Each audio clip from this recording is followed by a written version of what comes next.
요즘 미세먼지가 아주 심각한 문제가 되고 있습니다. 세계보건기구는 이미 수년 전에 이 미세먼지를 1군 발암물질로 지정하고 조심할 것을 당부했습니다. 2014년에 미세먼지 때문에 기대수명만큼 살지 못한 사람이 전 세계적으로 700만이나 된다고 합니다. 이 담배 연기보다 미세먼지가 더 해롭고 교통사고로 죽는 사람보다 미세먼지로 죽는 사람들이 더 많은 것이 오늘 현실입니다. 요즘 미세먼지 때문에 공기청정기가 아주 불티나게 팔리고 있다고 합니다. 공기청정기를 만드는 공장마다 아주 바쁘게 돌아가고 있습니다. 그런데 실내에 공기청정기가 있다고 해서 안심할 수도 없습니다. 이게 환기를 시키지 않으면 공기청정기를 가동하면 할수록 오히려 공기가 더 나빠진다고 합니다. 실내의 공기를 공기청정기로 깨끗하게 하는 것보다 실외에서 새로운 공기를 들여오는 것이 더 중요하다고 합니다. 그래서 공기청정기를 사용하는 것도 좋겠지만 그보다 하루에 30분 이상 창문을 열고 바깥의 공기로 환기하는 것이 더 중요한 일입니다. 공기청정기로 실내의 공기를 아무리 깨끗하게 만든다 하더라도 그게 바깥에 있는 신선한 공기보다 깨끗하지는 못합니다. 바깥에 미세먼지가 없다 하더라도 실내의 공기는 더러워지게 되어 있습니다. 그러니까 사람이 몸을 움직이고 요리나 빨래나 여러 가지 활동을 하면서 실내에서 많은 오염물질이 생기고 그게 또 실내에 계속 쌓입니다. 그걸 환기를 통해서 바깥으로 내보내지 않으면 실내의 공기는 더 더러워집니다. 그래서 이 공기청정기를 아무리 많이 만들어도 미세먼지 문제를 해결할 수는 없습니다. 그런 상상을 해볼 수 있습니다. 마을마다 거대한 공기청정기를 두어서 그걸 잘 가동하면 밖에는 아니나 공기가 걱정할 필요가 없을 거라고 생각할 수도 있습니다만 우리의 기술이 거기에 미치질 못합니다. 실외에 공기청정기를 둘 수는 있겠지만 그걸 제대로 가동하려면 1시간에 한 번씩 필터를 갈아주어야 할지도 모릅니다. 바깥에 있는 이런 공기를 사람의 힘으로 깨끗하게 한다는 것은 불가능한 일입니다. 사람이 할 수 없는 일입니다. 그리고 사람이 하지 않아도 사실은 이 지구가 스스로 공기를 깨끗하게 해줍니다. 우리를 둘러싼 자연환경은 스스로 더러운 것을 제거하는 이런 정화 기능을 가지고 있습니다. 사람이 만들어내는 온갖 더러운 물질들을 이 자연환경이 다 받아들여서 깨끗하게 만들어줍니다. 우리가 사는 세상에서 사람들이 사는 동안 온갖 오염물질, 미세먼지들을 만들어냅니다. 차에서, 공장에서, 발전소에서, 또 가정에서 날마다 엄청난 오염물질, 엄청난 미세먼지를 쏟아냅니다. 게다가 중국에서도 많은 오염물질들이 날아옵니다. 그런데 날마다 이렇게 만들어지는 이런 오염물질들이 우리 서울 상공에 그대로 다 쌓인다고 생각을 한번 해보십시오. 하나도 빠짐없이 다 서울 상공으로 그 많은 것들이 쌓인다고 생각하면 우리가 하루도 제대로 살 수가 없을 것입니다. 그런데 그렇게 많은 오염물질들이 이 공기 중으로 확산되고 또 비에 젖어서 땅에 스며들거나 강이나 바다까지 흘러가는 중에 그 더러운 것들이 다 깨끗해지고 사라집니다. 이 숲에 있는 나무들도 이 미세먼지를 빨아들입니다. 이렇게 땅과 공기와 물과 식물들이 사람이 만들어내는 이 더러운 것들을 다 받아들이고 다 깨끗하게 해줍니다. 이러한 자연의 정화 기능 때문에 이렇게 오염이 극심한 우리 시대에도 사람들이 살아갈 수 있는 환경이 만들어집니다.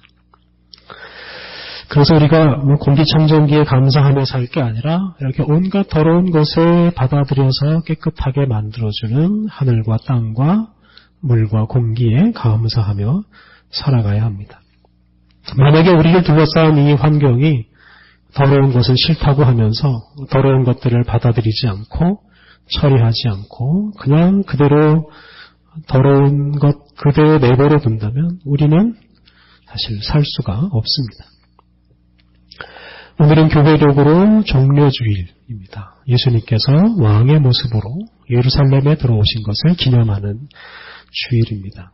예루살렘에 들어오신 예수님은 며칠 지나지 않아서 체포되시고 재판을 받으시고 결국 사형 선고를 받고 십자가 죽음의 길을 가십니다. 종려주일은 바로 그 십자가 죽음의 길을 가는 첫걸음이라고 할 수 있습니다. 예수님은 이미 당신이 예루살렘에 가면 그곳에 있는 사람들이 당신을 죽일 것을 알고 계셨습니다. 그런데 예수님은 그것을 다 아시고도 스스로 예루살렘으로 들어오셨습니다. 보통 사람 같으면 본능적으로 피하는 이런 고난과 죽음을 향해서 예수님께서 스스로 걸어가셨습니다.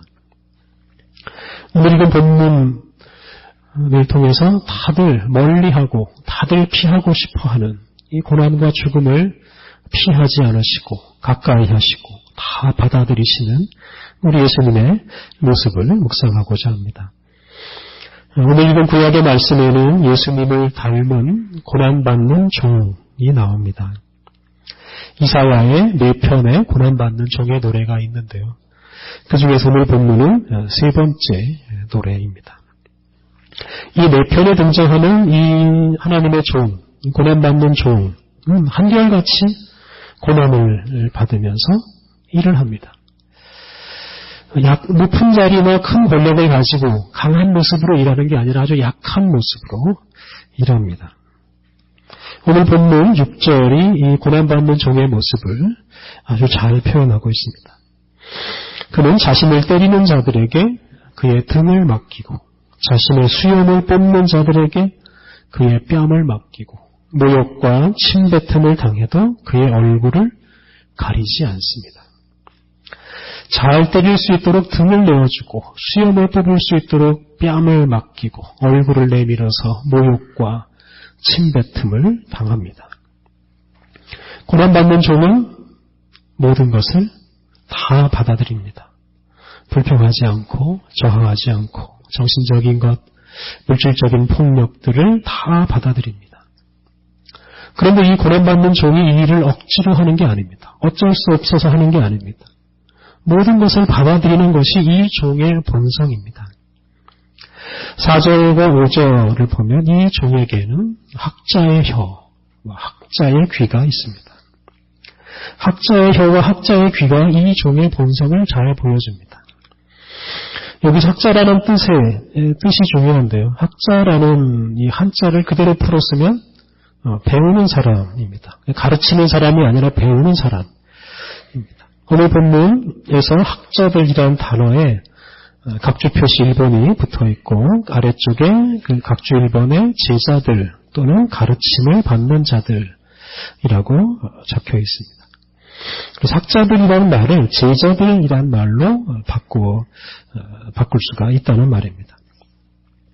고난받는 종이 곤고한 사람들을 말로 도와줄 수 있었던 이유는 그에게 제자들의 혀가 있었기 때문입니다. 가르치기 좋아하는 사람의 혀가 아니라 배우기 좋아하는 사람의 혀가 있었기 때문에 곤고한 사람을 도와주는 말을 할 수 있었습니다.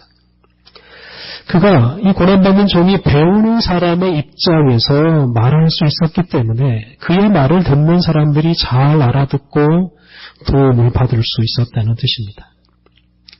이렇게 고난받는 종은 다른 사람들의 입장을 잘 받아들이는 사람입니다.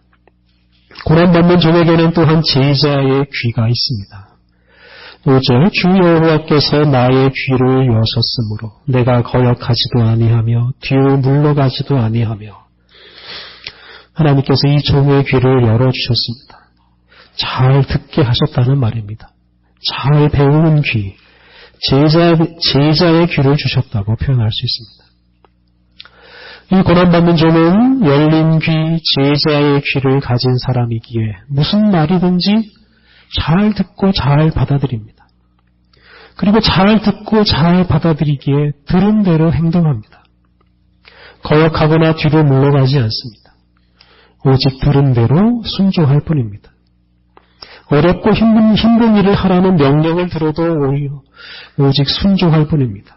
하나님 말씀 잘 듣고 그 말씀 따라서 그는 자신을 때리는 자들에게 등을 맡기고 수염을 뽑는 자들에게 뺨을 맡기고 모욕과 침을 뱉는 사람들에게 그의 얼굴을 맡깁니다. 이렇게 학자의 혀와 학자의 귀를 가진 모든 것을 잘 받아들이는 본성을 가진 이 고난받는 종이 하나님의 말씀 따라서 모든 것을 다 받아들입니다.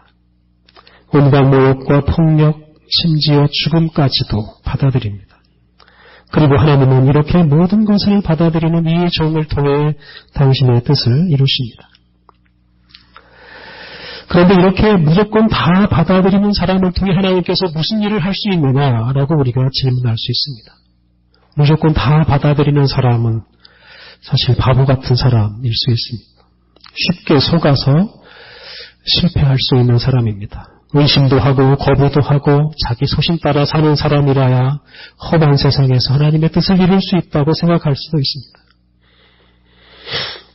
한동안 이 3D 업종이라는 말이 유행한 적이 있었습니다. 영어로 하면 더럽고 위험하고 힘든 일을 가리켜서 3D 업종이라고 했습니다. 일반적으로 이 더러운 일, 위험한 일, 힘든 일은 아무리 많은 돈을 주어도 하려고 하지 않습니다. 그러나 우리 사회에서는 그런 일에 돈을 많이 주지도 않습니다. 그러니 사람들이 그런 3D 업종에서 일하려고 하지 않습니다. 그렇다고 해서 아무도 그런 일을 안 할 수는 없습니다. 누군가는 그 일을 해야만 이 세상이 돌아가고 나라도 돌아갑니다. 그러다 보니 주로 외국에서 온 외국인 노동자들이 대부분 이 3D 업종에서 일을 하고 있습니다.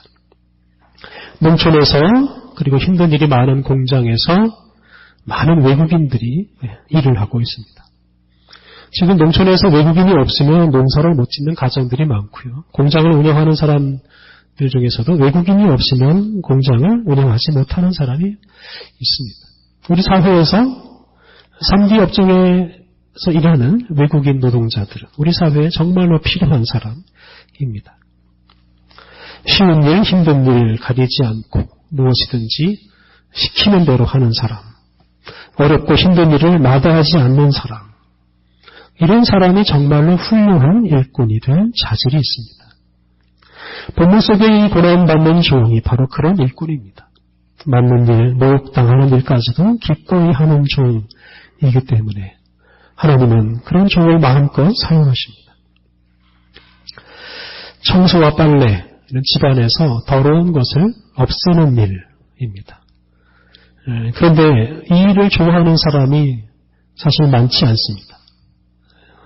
그렇다고 이 일을 아무도 안 할 수는 없습니다. 누구는 해야만 건강하게 깨끗하게 살아갈 수 있습니다. 그런데 그 일을 좋아해서 그 일을 혼자 도맡아서 하는 사람이 있다고 한번 생각해 보십시오. 그것은 집안의 다른 사람들에게 참 감사한 일입니다. 우리 사회에서도 다들 고상하고 화려하고 편안한 일들을 하고 싶어 합니다. 다들 그런 일을 하고 싶어 할 때 더러운 일, 추한 일을 도맡아 하는 사람이 있다고 하면 그 사람은 정말로 훌륭한 사람이고 모든 사람들에게 감사와 존경을 받아야 할 사람들입니다. 정신적이거나 육체적인 폭력은 우리 사회에서 끊임없이 일어나는 더러운 일들입니다. 이런 폭력은 죄로 오염된 사람들의 본성에서 나오는 것입니다. 죄로 오염된 사람들이 사는 세상에서 이런 폭력은 끊임없이 계속될 것입니다. 그리고 이런 폭력으로 인한 슬픔과 죽음도 계속될 것입니다. 그런데 이 본문 속에 고난받는 종은 이런 폭력을 다 받아들이는 사람입니다. 폭력으로 인한 슬픔과 죽음도 받아들이는 사람들입니다. 그렇게 다 받아들이게 하시는 하나님을 의지해서 그 일을 부끄러워하지도 않고 피하지도 않습니다. 다 받아들입니다. 이 모습이 마치 인간의 더러운 본성에서 나오는 모든 더러운 것들을 다 받아들이고 다 청소하는 것처럼 보입니다. 하나님은 고난받는 종으로 하여금 사람들이 만들어내는 온갖 더러운 일, 폭력과 모욕과 죽음을 다 받아들이게 함으로써 그 모든 더러운 것들을 제거하십니다. 오늘 읽은 신약의 말씀에서 바로 그런 고난받는 종의 일을 하시는 우리 예수님을 만날 수 있습니다. 예루살렘에 들어오신 예수님은 예루살렘의 종교 지도자들의 모함으로 로마 창도 빌라도 앞에서 재판을 받으십니다. 그런데 그런 모든 과정에서 예수님은 침묵하십니다. 당신의 무죄를 입증하려고 애쓰지 않으십니다. 십자가 처형이라는 그 무서운 사형 선고를 그냥 그대로 받아들이십니다. 그리고 십자가 처형이 집행되는 골고다로 오시고 그곳에서 강도들과 함께 십자가에 달리십니다. 강도들 틈바구니에 있는 예수님도 그냥 강도들 중에 한 사람처럼 보일 뿐입니다. 실제로 예수님은 강도들과 똑같은 대접을 받으십니다. 예수님의 옷이 벗겨집니다. 육체적인 고통과 함께 수치심이 몰려왔을 것입니다. 게다가 주변에 있던 사람들은 예수님을 조롱하기 시작합니다. 지나가는 사람들이 내가 만일 하나님의 아들이어든 자기를 구원하고 십자가에서 내려오라고 말합니다. 하나님의 아들이라는 사람이 왜 그렇게 험한 꼴을 당하느냐? 너의 모습은 지금 하나님의 아들의 모습이 아니다 라고 사람들이 말합니다. 너는 하나님의 아들이 아니다. 그러니 십자가에서 내려와서 하나님의 아들인 것을 증명해봐라 고 말합니다. 대제사장과 서기관과 장로들도 같은 말을 합니다. 지금 십자가에서 내려와라. 그러면 우리가 너를 믿겠다. 십자가에서 내려오는 것으로 하나님의 아들인 것을 입증하라고 말합니다. 이 대제사장과 서기관과 장로들은 예수님을 십자가에 처형한 주동자들입니다. 그런데 그들에게 무고한 사람을 죽이는 죄책감은 전혀 찾아볼 수가 없습니다. 그들은 그들의 죄를 지금 예수님에게 다 전가하면서 예수님께 하나님의 아들인 것을 입증하라고 요구합니다. 여기서 그치지 않습니다. 예수님 옆에 있던 강도들마저도 같은 말로 예수님을 욕합니다. 강도들이 자신들의 죄는 돌아보지 못하고 예수님을 모욕하면서 자신들은 마치 죄가 없는 사람 행세를 합니다. 예수님은 이렇게 육체적인 폭력과 온갖 불의의 사람들이 쏟아내는 언어 폭력을 당하십니다. 그러면서도 아무 말씀도 하지 않으십니다. 십자가에서 내려오고자 하지 않으십니다. 그 모든 것을 그냥 받아들이실 뿐입니다. 그냥 그렇게 받아들이시면서 점점 죽어가십니다. 그리고 마지막 순간에는 하나님으로부터 버림을 받으십니다. 이것은 마치 예수님께서 하나님으로부터 폭력을 당하는 것과 같습니다. 예수님께서 당신이 죽어가는데도 그냥 그것을 보기만 하시는, 당신을 죽게 내버려 두시는 그 하나님을 경험합니다. 엘리 엘리 라마 사박다니, 나의 하나님 어찌하여 나를 버리시나이까. 다른 사람은 몰라도 아버지 하나님은 예수님을 아시지 않겠습니까? 아버지 하나님은 예수님을 인정하지 않겠습니까? 그러면 예수님이 하나님의 아들이라는 것을 다른 사람들이 알도록 십자가에서 내려오게 함으로 입증해 주셔야 하지 않겠습니까? 하지만 아버지 하나님도 예수님을 버리십니다. 십자가에서 폭력과 모욕을 당하며 죽도록 그냥 내버려 두십니다. 이렇게 예수님은 사람들뿐만 아니라 하나님으로부터도 버림받고 죽으십니다. 아무 죄도 없는 예수님이 사람과 하나님으로부터 철저하게 버림받고 가혹한 육체적 정신적 고통을 겪으시면서 죽으십니다. 세상에 누가 이런 죽음을 당하고 싶어 하겠습니까? 하지만 예수님께서는 이 비참한 죽음을 피하지 않으시고 다 받아들이십니다. 그 죽음을 알고도 예수님은 예루살렘으로 들어오셨습니다. 당신을 죽이는 사람들, 당신을 모욕하는 사람들을 비난하지 않으시고 욕하지 않으셨습니다. 당신을 버리시는 아버지 하나님께 그냥 순종했습니다. 이 모습이 바로 죄로 물든 사람들과 세상이 쏟아내는 온갖 더러운 것을 다 받아들이시는 우리 예수님의 모습입니다. 더럽고 추한 죄와 죄로 인한 저주와 모든 슬픔을, 모든 절망을 받아들이시는 예수님의 모습입니다. 사람들의 모든 죄와 그 죄로 받아야 하는 모든 형벌을 예수님께서 받아들이시고 죽으셨습니다.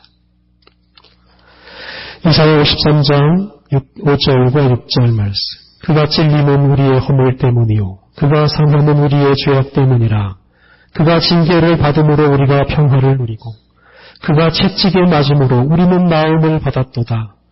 우리는 다 양 같아서 그릇 행하여 각기 제 길로 갔거늘 여호와께서는 우리 모두의 죄악을 그에게 담당시키셨도다. 우리 사회의 온갖 더러운 것을 받아들여서 깨끗하게 해서 사람들에게 생명을 주는 이 하늘과 땅과 물처럼 예수님께서는 사람들이 쏟아내는 온갖 더러운 말과 삶과 그로 인한 폭력과 죽음을 다 받아들이심으로 우리에게는 평화와 치유와 생명을 주셨습니다. 사랑하는 성도 여러분, 세상의 모든 더러운 죄와 그 죄로 인한 형벌을 다 받아들이시고 하나님으로부터도 버림받으신 예수 그리스도의 은총으로 오늘 우리들이 하나님과 평화를 누리고 영생의 소망을 누리며 살아가고 있습니다. 죄와 폭력이 난무하는 세상에서도 우리가 그 모든 것을 감당하시는 예수님 덕분에 우리가 소망을 가지고 살아가고 있습니다. 오늘 전묘주일과 이어지는 고난주간에 이런 세상의 모든 더러운 것과 죄의 짐을 지고 가시는 우리 주님 예수님의 사랑을 묵상하면서 예수님께 감사하고 찬양하며 사시기를 바랍니다. 대통령 선거를 앞두고 우리 사회에서 다시 온갖 비난과 욕설이 난무하고 있습니다. 온갖 더러운 것들이 사람들의 말과 행동을 통해 쏟아져 나오고 있습니다. 다들 이렇게 더러운 것들을 쏟아내고 아무도 그것을 치우지 않는다면 우리 사회는 절망에 빠지고 말 것입니다. 이런 세상에서 우리는 예수 그리스도의 제자로 살아가고 있습니다. 모든 더러운 것을 받아들이시고 죽음의 길을 가신 이 예수님의 제자답게 우리들도 우리 사회에서 쏟아내는 모든 더러운 것들을 피하지 않고 잘 받아들이며 살아야 합니다. 사람들이 하지 않으려고 하는 일들, 더럽고 위험하고 어려운 일들, 우리가 그 일들을 잘 감당해야 합니다. 우리가 그렇게 살아갈 때 이 세상의 죄악을 짊어지고 희망을 주신 우리 예수님을 전파할 수 있습니다.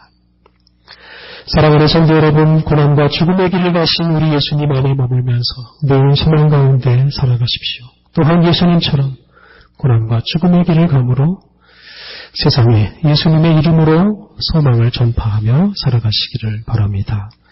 함께 기도하시겠습니다.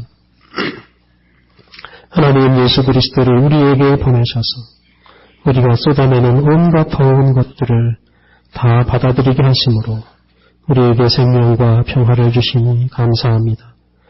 우리의 죄와 죽음을 당신의 것으로 삼으신 예수님의 은총으로 우리에게 생명과 평화를 주시니 감사합니다. 하나님 세상의 더러운 것들을 부끄럽게 여기지 않으시고 받아들이신 예수님처럼 우리도 우리가 마땅히 감당해야 할 이 세상의 더러움을 부끄럽게 여기지 않고 받아들이게 하옵소서. 서로 욕하고 비난하고 죽이려고 하는 세상에서 우리가 기꺼이 고난과 죽음을 받아들임으로 십자가를 지신 예수 그리스도로 드러내게 하옵소서. 그리하여 온 세상의 모든 짐과 더러운 것을 대신 지신 예수님께서 베푸시는 은총으로 충만해지게 하옵소서. 예수님의 이름으로 기도드립니다. 아멘.